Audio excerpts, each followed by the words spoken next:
You're listening to Crystal and Emily on Love Your Shelf, the best librarian podcast in the extensive and highly competitive field of librarian podcasts.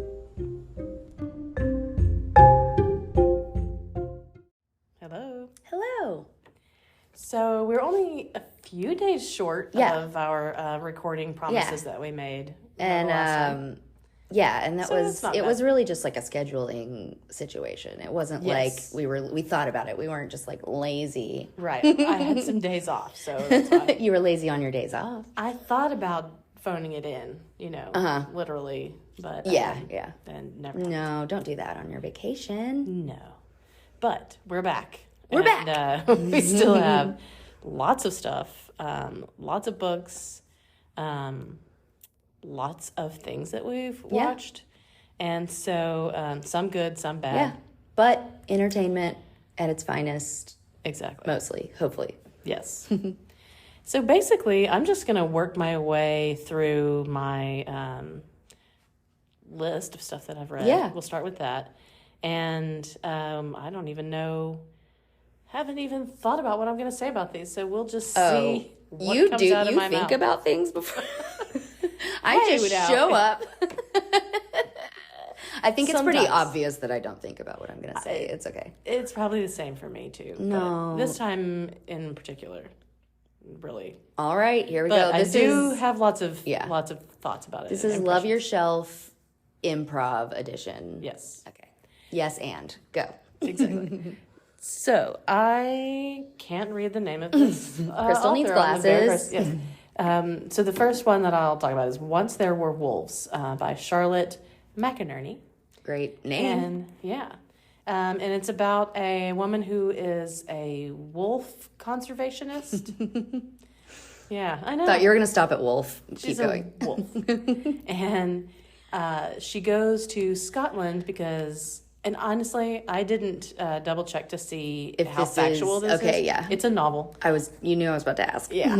And so she goes to Scotland to repatriate wolves because they've all been killed off there. Wow. And, because Scotland's known for its sheep, wolves, sheep. Don't go well. Not a good mix, yeah. And so, but having an apex predator in an environment. Yeah.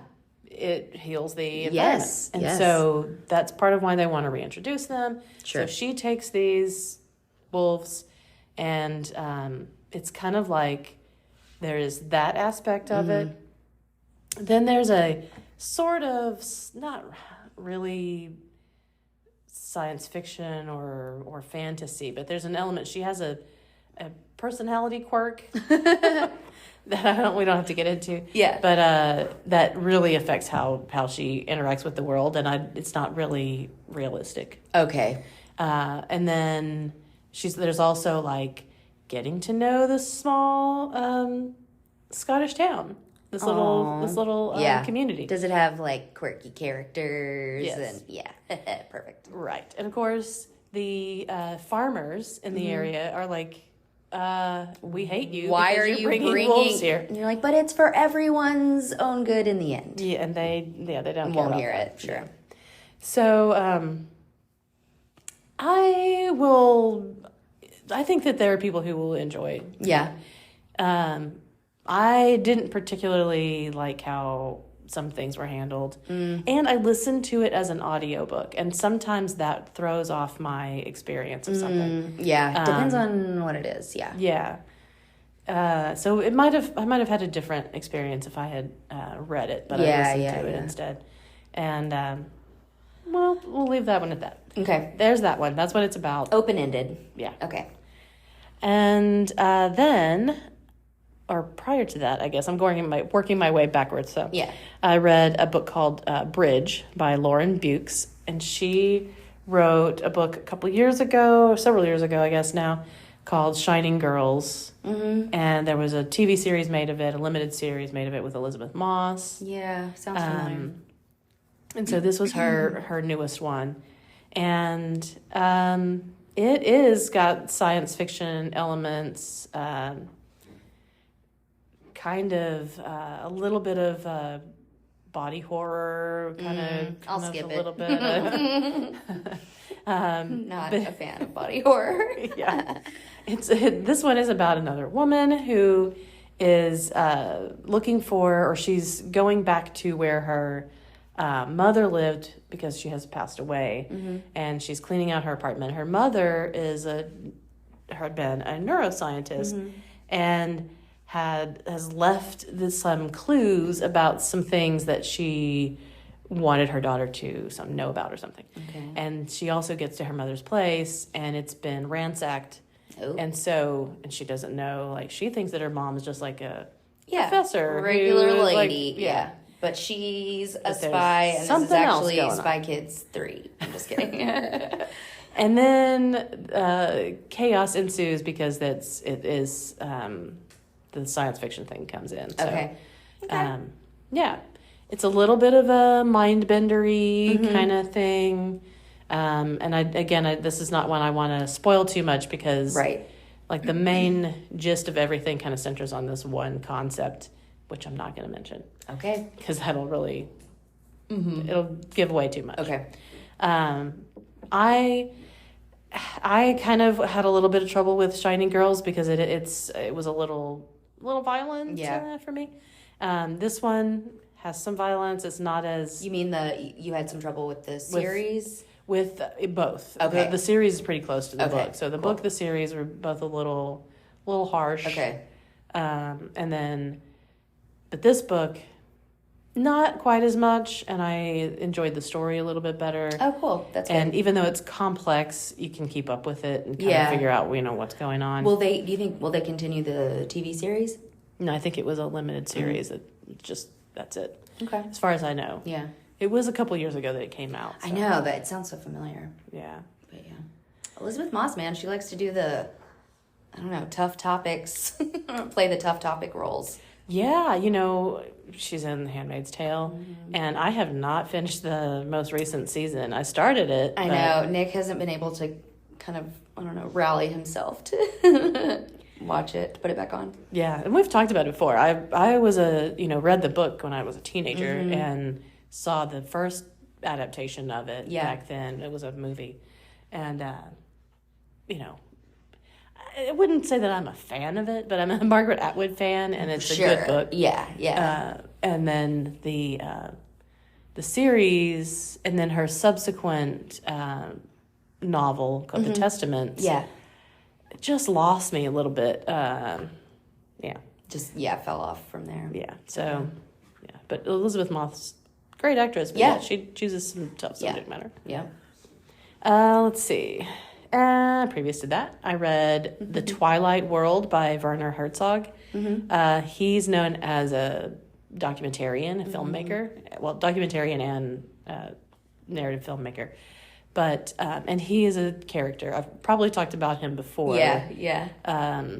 He's in a documentary about something else. He's not making it.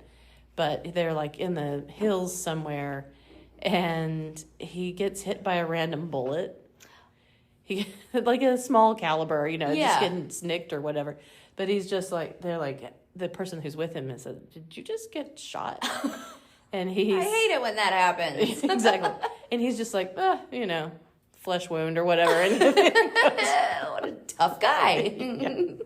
You just don't worry about it. It's fine. So he's a real character. Yeah. And he's in The Mandalorian. He's not necessarily an actor. He just seems like he's doing everything. Yeah. He's the one who says that he wants to see the baby. And there's like the meme about it, if you haven't. Oh, yes. Yeah. Okay. That's really funny. Yeah. So that gives you a picture of who this guy is. So this is kind of like, this is based on the story of a Japanese soldier at the end of World War II. Yeah. Who is told by his commanding officer to stay on this island, like off the Philippines, and blow up the airstrip. Everybody else is getting out. He's gonna have a few men. They're gonna stay and take it out, and then wait for them to tell them that the war is over. Okay. Guess how long he's on that island? Oh God, how long? 30 years. Oh my God. I'd be so mad. Yes.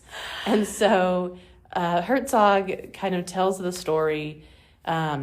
He prefaces the whole story about this other guy by saying that he's in Japan for some reason, and he's offered to meet the Emperor of Japan, and he's like, what am I going to say to this guy? Right. We're just going to sit around and talk about, trivial we have nothing in common. I know that immediately. And so everybody is like, super stunned that he's turned down this great honor. Yeah. And they're like, well, what can we, do? He's like, I want to meet this guy. Yeah. Exactly. So he meets the guy, talks to him, and then he's telling his story. That's really cool. And it is bonkers. I mean, Castaway, who like that? I mean, yeah, it's nothing. I mean, I know he's not like stranded. He basically. Well, but I mean, he like has stuff he needs, right? No, his commanding officer tells him basically, you become the darkness or whatever. You're a ninja. Okay, you live in the jungle. You can't let anybody ever see you. And one by one, the other men that are with him. Are things happen, and so by the end he's alone. What a terrible deal. Yeah, it's I know who I would find after I got back from those 30 years. The boss who told him that. Well, so people come basically they make these incursions onto the nearby villages. Yeah. To steal food and stuff because they're just in the jungle. Yeah, and so people know that there's somebody out there. they can't catch them. They don't know who they're it is. Real sneaky. Yeah, so they became the darkness. I mean, I think after 5 years, he's declared dead. That he has a headstone and everything, but for some reason, they find out that there's some guy out there. Somebody's out there, and his family comes to look for him. This is all much later. Yeah.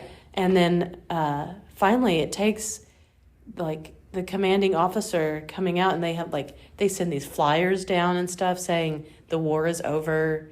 They leave newspapers out that hopefully that they will find. What? They think it's the guys think it's propaganda. They think that it's fake to get them to come out. No. Yeah, it's just really insane. That's awful. Yeah. So finally the commanding officer, who's 1,000 years old. I was about to say, he's still alive. He comes out there and he's like, you stand down. It's really me. It's really over. They're like, we don't believe you. You're in a disguise. Yeah. Except by that point, it's just the one guy. Yeah. Everybody else Okay. Yeah. What? Yeah. And then he just reintegrated back into society. What? And was a great man and did great things. And wow. Yeah. So, if that sounds like something, and it's sounds like something you'd like. Yeah. It really is fascinating. And Herzog, especially if you're a fan of his, you'll be able to imagine the language that he uses is very particular to him. Love it. And it's at once philosophical and touching and really smart, but also crazy and funny because it's so silly. Yeah. And anyway, so Twilight World. Fabulous. And I also read another fabulous, this is actual nonfiction, whereas the other is edges into his, kind of his interpretation of it.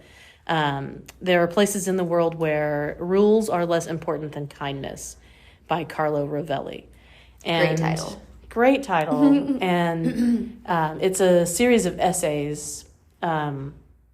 He is a scientist, a philosopher, and the essays are all very short and just kind of about a wide range of topics. But he's super smart, and I really recommend anything that he has written, but this one in particular. I think, each essay you'll take a nugget that will stick with you. Is there a theme throughout or just book of essays? No, there's really not a very strong theme. It's Cool. pretty loose. I'm just asking because I like what the title's saying. Yeah, I agree exactly. with it. So Yeah.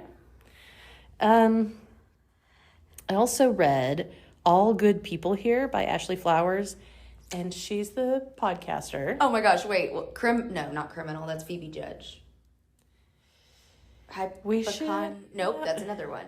Crime Junkie. Crime Junkie. Yeah. Yes. So she's written a novel. Which is hilarious to me because I make so much fun of her.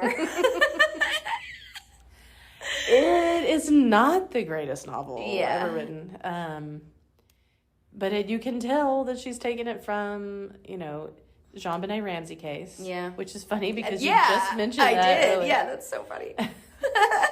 And just other kind of like high profile cases, but mainly that one. So it's about a young girl who gets kidnapped and from her, I think it's set in the 90s. Which was when JonBenet Ramsey exactly. was. Yeah. And so then later, I want to say 15, 20 years later, the little girl who lived across the street from the girl who disappeared is a reporter, and something else happens in that same small town. So she goes back to try to get to the bottom of it. Interesting. Yeah. So I mean, it's like a straight up, mystery based on true crime kind of thing. Not bad, not the best thing I've read all year. I nothing against her, but yeah, that's really funny. Yes. Let's see. I also read The House Across the Lake.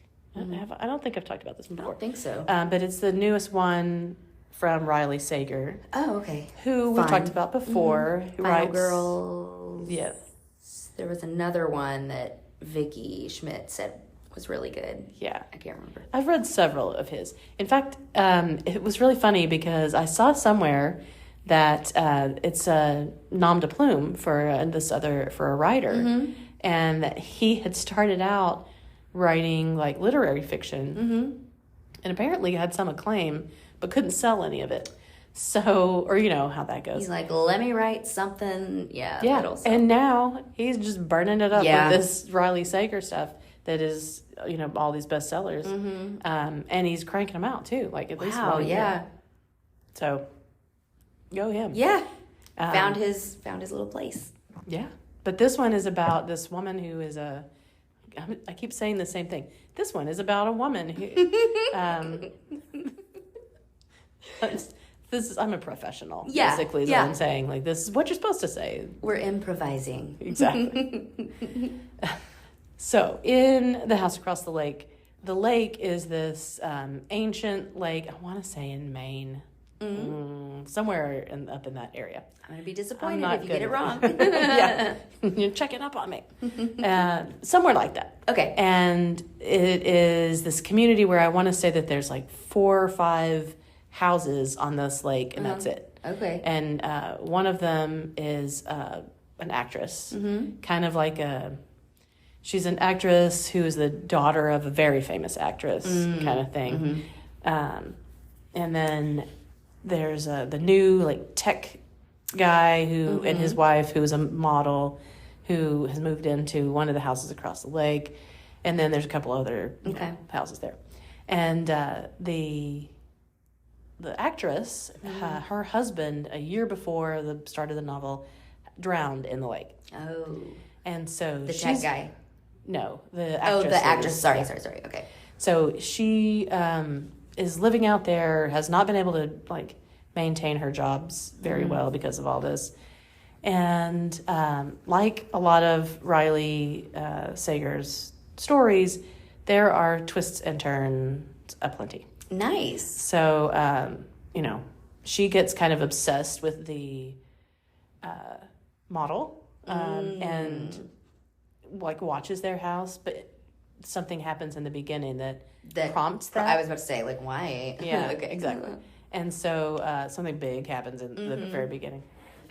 Anyway, so I'm gonna write this one down too. yes. So if that kind of thing is your thing, this is a good version of that. We'll nice. That way. Is this one out yet?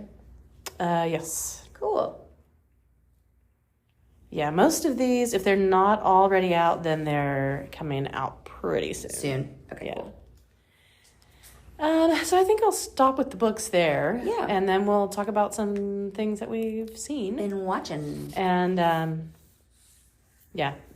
I've just still been blown. I've got, let's see, last time I can't remember how many I had read so far this year. I think it was like 30 or something. It's 39. Oh my gosh. So I'm just burning through them like well, and you're a fast reader too. Like I've given you things to read, and I'm like, how did you read that? I just pretend. You're like, yes, all good. Sure, I read it. Well, it helps. That's part of the one of those things that you can put on your resume. Fast reader. It's actually not. Don't do that. That'd be very silly. Listen. Don't take career advice from this podcast. No, for sure. And so, kind of linking back to our discussion of Pedro Pascal last time. Let's talk about him every week. Right. He's big right now, too. Yeah. Mm-hmm. Well, he was in a real dumb movie called The Bubble. It's on Netflix. Oh, what's it about? It's Judd Apatow. And a huge cast of characters. Yeah. Just bonkers. Including like David Duchovny and Pedro Pascal. I cannot think of what this is. Because it's terrible. Oh, they're hiding it from us. Yes. So basically, it's about a movie set that is during COVID. I know what you're talking about. And it's like the beginning of COVID. And so they are in a bubble and they all arrive. And it is just the parody movie that they're making in the film is just as bad as the film that they're as the actual movie.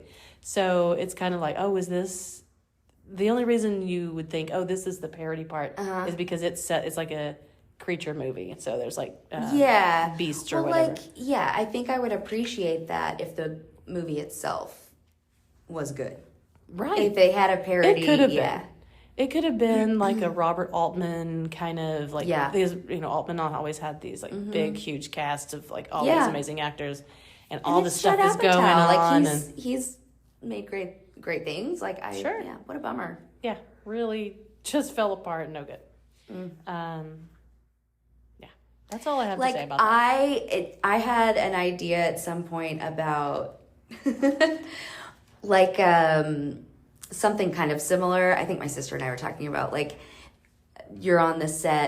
takes place on the set of like a Bachelor or Love Island kind of thing, and something, like a zombie apocalypse, alien, something crazy happens during all of that, or maybe like a murder mystery and which person did it. I feel like that could be funny, but yeah, well, wasn't that there was a plot of the murder mystery in that recent the glass onion? Oh yeah, is that what it's called? Yeah, the Knives Out. Yeah, Knives Out. Yeah, that was great. Yeah, they all go to the island to be in the murder mystery. That's true. Yeah. Not that you are stealing ideas from. Mine would have like a bunch of like dumb dudes who are like there to be the win the Bachelorette's heart or whatever, and you have to find which of the dumb dudes did it or whatever. I haven't thought this through. No, I think I'd watch that. It would be funny. Like not I wouldn't be taking this seriously. Right. And also, I'm not going to make a movie. Let's be honest. So someone else write this movie.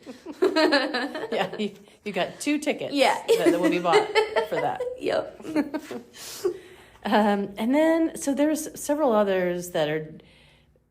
I think all of my list of the shows for this week or movies, they're a little bit off the wall. Nice. The next one is Spin Me Round, which is on Hulu, and it was written by Alison Brie. Yes. And stars Alessandro Nivola, who hasn't been in anything in a long time. Who is that? In the 90s, he was kind of a heartthrob for a while. But it's so goofy. It's like she was trying to write 3 different movies, and then they just kind of get mashed up. Yeah. Is this the one that she made with her husband?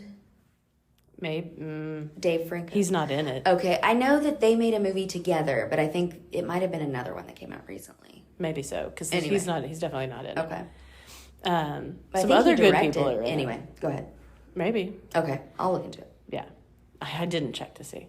But she plays this woman who's like a manager in an Italian restaurant that's like a kind of a global chain kind of thing. And the owner of this restaurant is this heartthrob guy who lives in Italy.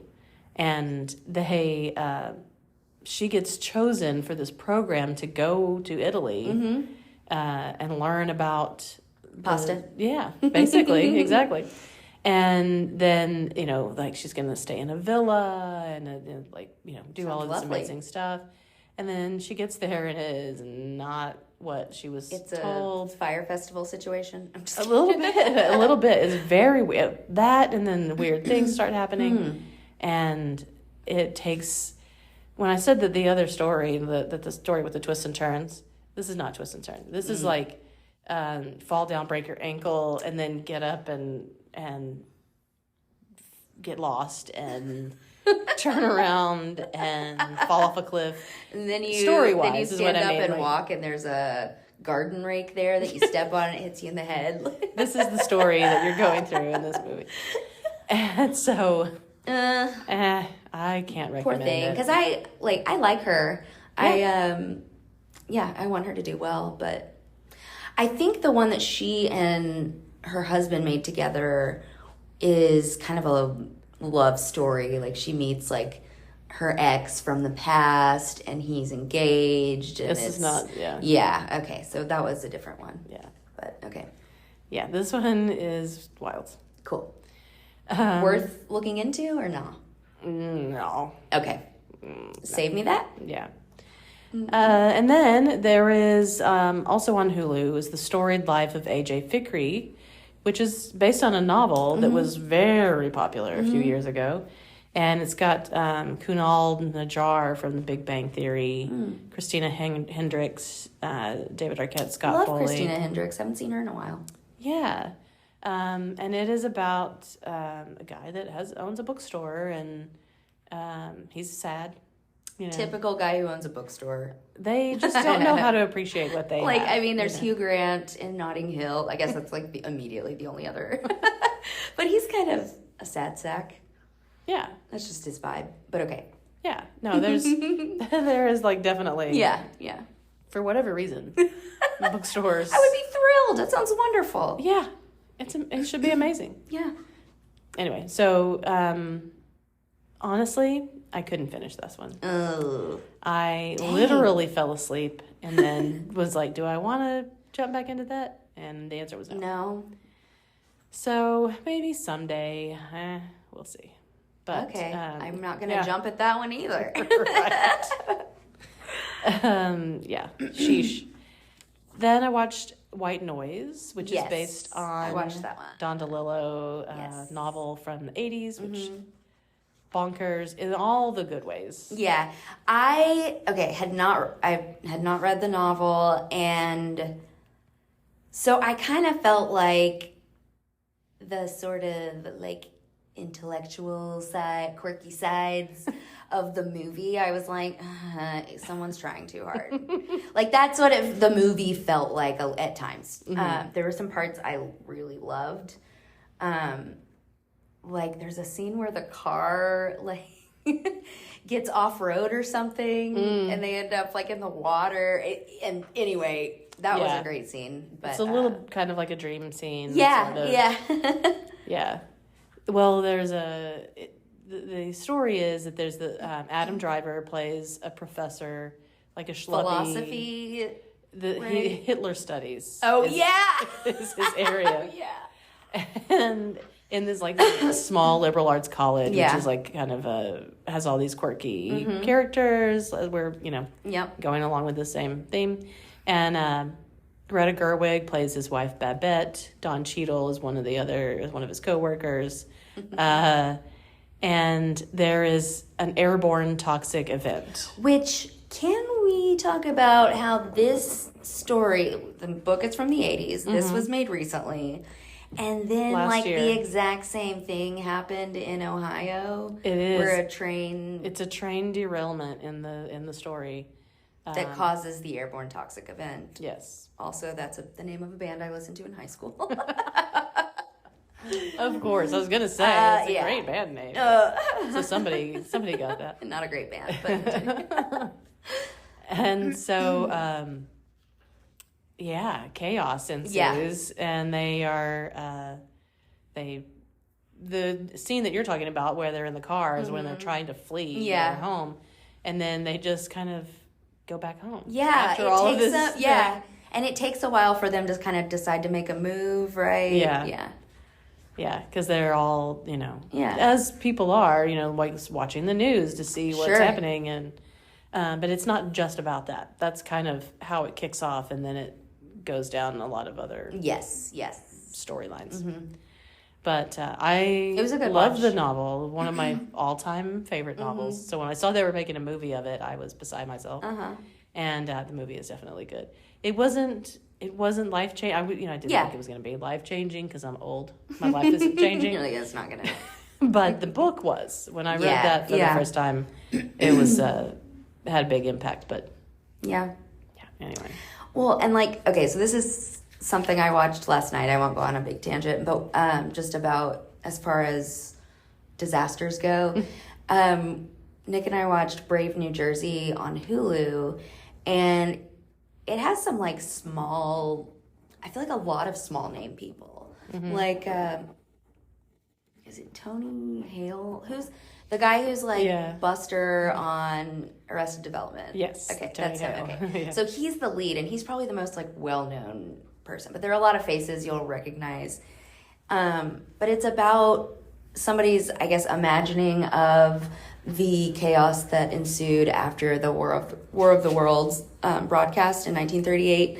And so it's this small town in New Jersey. And at first I was like, this is such a great idea, because immediately all these people, it shows everyone's true side. This one guy just gets in a car and drives away from his family, and then it's like, bro, you're gonna have to come slinking back, or not, or and maybe so and so I loved that idea, but I just felt like the movie fell flat. Here I am on a movie making tangent. I want to remake this movie, or I want someone else to, because it could have been great. I hate that. I know. I feel like we have a lot of here's the thing I watched. Yeah. Don't worry about it. Yeah. So this is not so much as a recommendation session. This is more have saved me from wasting my time with things. So hopefully I can do that for others as well. Yes. Let's see. What else might we... So there is one that I enjoyed. And that's Hello Tomorrow. It's on Apple Plus. Billy Crudup, who I've always liked a lot. Love Billy Crudup, plays a salesman who, and it's really hard to describe the setting of this. It's a series. I think there's 8 episodes of it so far, and it's like an alternative dimension or something where there's technology that's more advanced than what we have. Yeah. But they're driving around in 50s, 60s style, and the fashion is kind of that's cool. along that. And so, and some things are real quirky like that, but they have gotten to the moon and started colonizing it. Oh. And so Billy Crudup is selling houses on the condos on the moon. Awesome. And he's got his, his coworkers, and he's kind of an oily, greasy guy where he's selling timeshares, kind of where they go and they set up in a hotel and they have all these leads and they go around they convince these people to come to these hotel conference rooms and give them a spiel and do all this stuff. And again, it's another one of those where it's not what it seems at all. And I've really enjoyed it. Cool. Everything from the introduction, the titles, it's great. And then the costuming and the set design and everything is amazing. It's the Jetsons come to life, but they live in California. That's so cool. And they're not in outer space. I love that. Yeah. Very, very cool. And that one's called... very quirky. What? Hello Tomorrow. Hello Tomorrow. I need to remember that one, too. I watched... Can I say something I watched that I really liked? This is for the kids. Because I was so out of touch with I've been so out of touch with the Oscars the last several years. I mean, I used to live for Oscar night. And I haven't been watching it either. One that I did watch is on Netflix. It's called The Sea Beast, or maybe it's just Sea Beast, but either way, it was up for Best Animated, and it's so good and cute. It has a great message. It's old-timey pirate days. I really don't know. And there are these pirates. Their job is to sort of, they go out on the ocean and kill all these sea beasts, because the sea beasts used to come up on land and terrorize the people. But they're sort of the heroes because they, keep the sea beasts at bay. And they're after this, the big one. It's I don't know, they have this special nickname for it. And the king and queen really want them to take care of this as well. And then meanwhile, there's this little orphan girl who runs away and jumps on the ship and wants to be a pirate and has read all the stories about the pirates. And then, once they come in contact with the monster, things are not what they seem. But it has a really lovely message about not believing everything as far as the way history is written, or it was really sweet and fun. That sounds good. I recommend it. Yeah, I want to watch that. You should. It's a feel good, sweet movie. Yeah.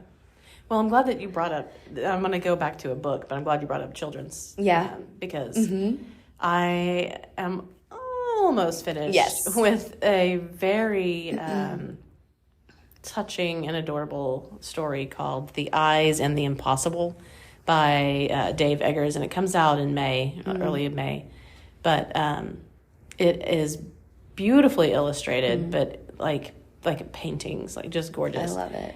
And it's about a free dog whose name is Johannes, and he lives in a park, and it's told from his perspective. It's his story. So adorable. And it's adorable, but it is also very thoughtful. It is more advanced. It's not a picture book. It just has a handful of illustrations. It's a chapter book. Who did the illustrations? Do you know? I do not. Okay, I'm curious. Yeah, I'll have to. Cool. I wonder if they've done anything else. Yeah, I'm pretty sure. Okay. And so Dave Eggers I've been a fan of his since his first novel, which was A Heartbreaking Work of Staggering Genius. I've talked about him before. He wrote The Circle and The Every, which we've reviewed or talked about here. And but this one, it is Johannes is he's the eyes of the animal community, and they have there's not a hierarchy, but not necessarily. There's no leaders. Yeah. But there are the elders, and it's these 3 bison that live in the park. I love it. And so he goes out, and he's got assistants who are the other animals. There's a raccoon and a squirrel. He's the only dog. Well, and all 3 of those are perfect for being eyes. Exactly.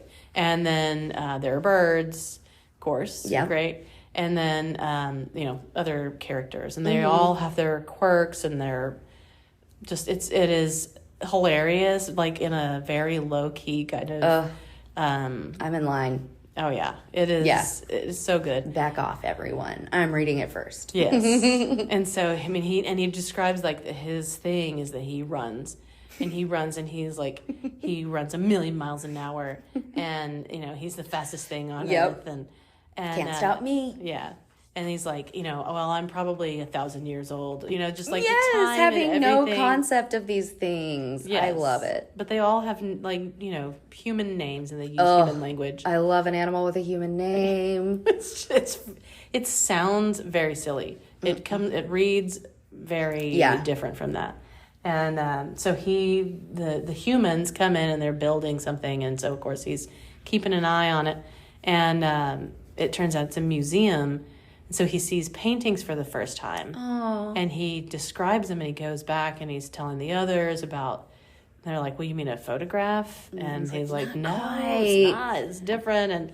And to have his like descriptions of what art is, it's really amazing. It's beautiful. And as soon as I'm off work, I'm finishing the last 5 pages. But and then there's adventures and things happen. Yeah. And, is it a quick read?